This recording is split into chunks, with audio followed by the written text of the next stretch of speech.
It is ACC basketball tournament time here in Greensboro. Yes, it's back in Tourney Town, but with COVID-19, basketball gatherings need to look a little bit different. In today's Your Well-Being, we are breaking down safe ways to enjoy the games while also protecting against COVID-19. So with us today, we have Cone Health Chief Physician Executive, Dr. Bruce Swords. He is joining us to talk about how do we do this. So with Tourney Town here, and a lot of us are excited about that again, is it okay for friends and family who don't live with each other to watch the games on TV together?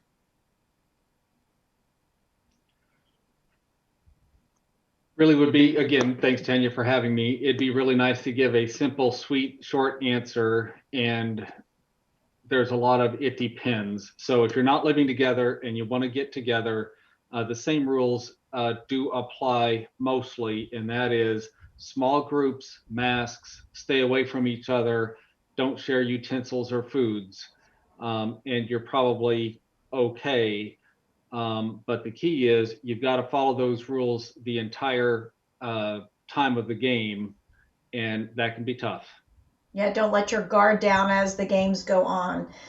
If people plan to get together with others to watch the games, are there ways to gather safely to watch the game with people that you don't live with, maybe even moving the TV outside? Yeah, you stole the words out of my mouth. I like the idea of moving the television outside. I like it allows for better ventilation. It allows people to stay away from each other. And it's a good suggestion. Even if you do that, small groups are the best, and keep a mask on. And keep that mask on. Uh, Folks would say, all right, what about if you do a get together for the game? Should you expect to quarantine afterwards because of that get together?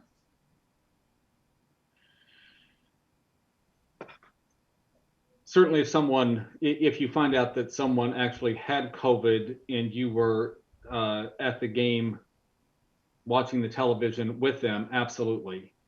Then you should quarantine. And there are recommendations about getting tested if you want to get out of quarantine earlier. If you were in a group that actually stayed away from each other and wore a mask, there would be no reason to quarantine. Okay, so something that people might ask, especially when they say, okay, we're just getting together to watch the game. What about the people that are playing the game? Is that safe? I mean, they're running up and down the court and they're breathing really heavy and they're in a small space.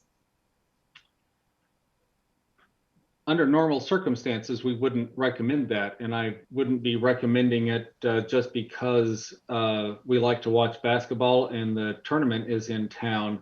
There are very strict guidelines that the tournament is following. They're testing, they are quarantining.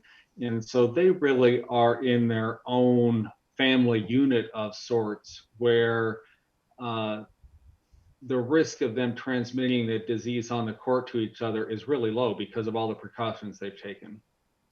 But what if you decide you want to take the game to your own court? Can you do that with the people that you're watching the game with? Can you play a game of hoops with people? Yeah, I wouldn't recommend that. There might be some caveats around my answer, but we aren't following the same precautions. We aren't being tested. We're not living with these people like the basketball players are. So generally speaking, the answer to that is no. All right, with the new guidelines from the CDC, I know people are going to be asking, all right, what about if a lot of us, or many of us, or even all of us got the vaccine before we got together to watch the games?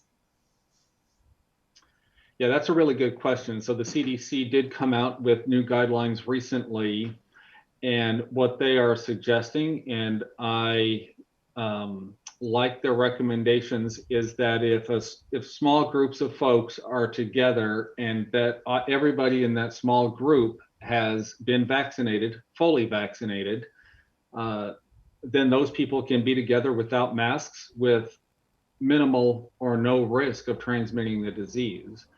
So carrying that to the basketball court, if several of us have been vaccinated, I think that would be just fine, but everybody has to be vaccinated and fully vaccinated.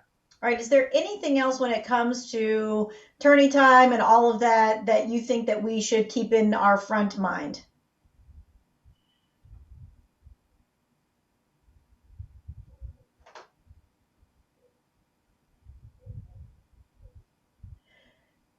Okay, so I think that we're having just a little bit of technical difficulty there. No worries, though. We'll get Dr. Swords back on. What we want to do is be able to open it up to your text questions, and so that's what's coming up next. So this is how you get a question to Dr. Swords. The question that you want answered, the number is 336-379-5775. You text your question. Don't call it, but text it, and we'll be right back.